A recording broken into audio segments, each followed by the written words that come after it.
Welcome, XPK, after sparing that win with the team. Very amazing play from you guys. Well, the Nidalee pick really worked out for you guys. Tell us what kind of plan was going into picks and bans. The main plan was to not do what we did last day, no? Like, there are a lot of picks that are OP, there are a lot of picks that are good. If you don't get one of the OP picks, you can at least get something that is equally as strong in its way. And yesterday we did completely the opposite. We took picks that were fine, but they took everything that was OP or really good. And today when we went into the pick and into picks, every one of us decided, okay, let's at least try to focus on getting something strong. If they get something strong, we cannot just take something that might work, but if we are not ahead, their pick is stronger, like Jax, for example. So we were like, okay, let's do that. And we started just doing the pick and phase one by one, realizing what was open. They only can pick one strong pick, so we leave more than one open. They pick one, we pick two, and then we have an advantage. Then they pick two more, and we pick two more. And pretty much what we wanted is a setup that cannot get outscaled.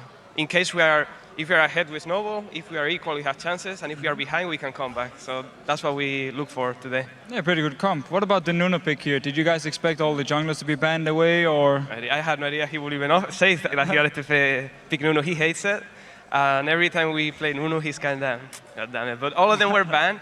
And I think he felt like he could play because we practiced it a bit. And even though he didn't like it or did that well, he knew what he had to do. And he's been like, okay, yeah, just pick Nuno. Our setup is really strong right now. If instead of going for a more defensive setup, we go kind of for Nidalee Nuno. They have no way of going on us, especially with the engage they have. They have to catch me to engage, and I have cleanse. So it's impossible for them to ever win a fight because if they focus Nuno, it's gonna be their loss. They are gonna lose before they kill Nuno. And it worked pretty well. I was surprised that he wanted to play Nuno, and he did well on it, like that well. And actually exactly the point you just made here with Millennium, the lack of engage onto you guys, how hard it was for him to catch you. The Karthus pick from Curve was very weird for me in this comp, especially because you guys could just kite him around pretty much for days. What do you think about the Karthus pick? I felt really confident with it. Like it was perfect because it offers you a free lane, kinda, no? Yeah. This champion, he's really good if he has a good setup.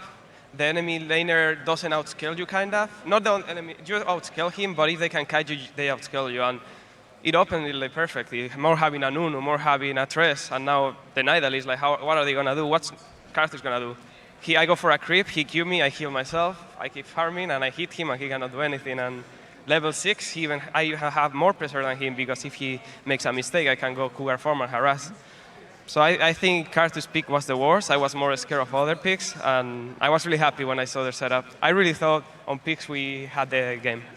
Well, you mentioned that you had all fronts covered and you really didn't want to get outscaled. Yet, at the end, it was sometimes very, very close. Can you tell me what went through the team at that moment? Because it could turn. It was very close at the end with the Karthus ults coming in.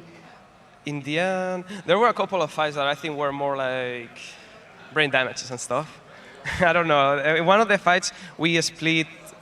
The Dragon fight, for example, we split too much, and we, again, forgot what our setup is. No? Our setup is about poking. 5v5 straight. If we go like morons into Karthus and auto-attack him, we're going to lose. So we have to keep the distance, hit one spear, which is not enough, because I hit Morgana. And it kind of baited us. Okay, one is half HP, let's do Drake. But Morgana, she doesn't care. She can stay behind, seal someone, Q, ultimate. But so we should have waited until I hit 1-2 more spears, hopefully one on Karthus and on Lucian. If we hit on one of those, one spear to half HP, then we can force it, because they are so low that if they try to go in, the moment they try, we can flash one skill and they are dead. And that's what we should wait for. And that's the only fight I believe we did like really bad, even though it was a 1-for-1 and we got Drake. I believe it was really bad. The rest of the fights, so maybe bad stuff happened, but I think we won them all anyways. So, okay, you said yourself there were a few issues this game here. Looking back at Super Week, of course, you guys went 2 for 2. What were your take on Super Week, and what issues do you really feel you guys have as a team now that you need to sort? I think our problem was sometimes not rating like the game the way is. The way the game is right now is really about picks. There are tiers, no? There are some champions that if you put them together with other champions are completely tier heaven. So we have to take them in mind. Like if they are going to get this champion, you can give away an OP champion like Jax, for example, but you have to know, you have to take something that is good with him and something that counters him, so you have So he's not so strong, and then you have that strength. Even though Jax is going to be good, at least he's not going to outscale you because you have really good picks versus it. And I think right now you just really have to have in mind before the game, what champions do you prioritize for a first pick? What champions are you willing to give for them to first pick in exchange of 2 more? And after that, because if you have a good setup, even if you're behind, you can win. One mistake, one guy taking something out of his nose, get caught, you win the game. So it's perfect right now if you get a good setup. All right, well, congratulations. Great win for you guys, and thank you for the informed explanation as well. We're going to step off the rift for just a moment, and when we return, the